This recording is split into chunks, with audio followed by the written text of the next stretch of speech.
Unacademy. Let's crack it.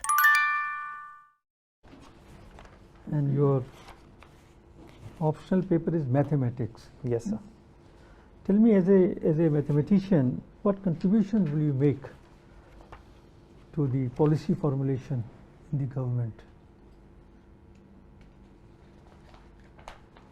So there are various subjects in the mathematics optional which can contribute to policy formation.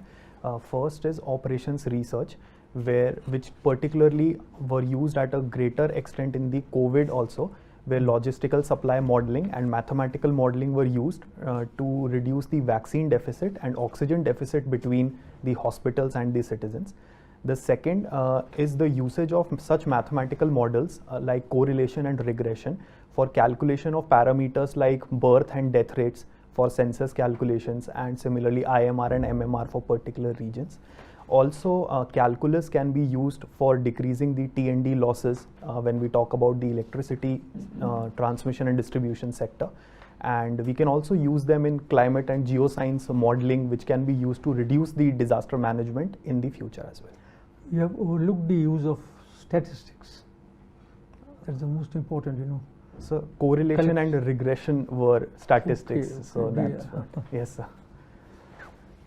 So how statistics is useful? What is the role of statistics? So the basic role of statistics is to model the physical situations in a simulated environment, and that can produce results which can then be applied back to these physical environment. For example, we have the normal distribution, gamma distribution, things like that, which can be used to grade students and employees in the administration.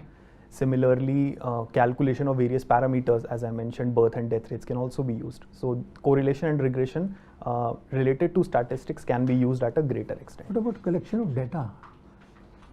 You are overlooking these important points. When I talk of statistics, collection of data is the most important aspect, which is used by the policymakers. Yes, sir. Thank you for the information. Yeah. This is also very important.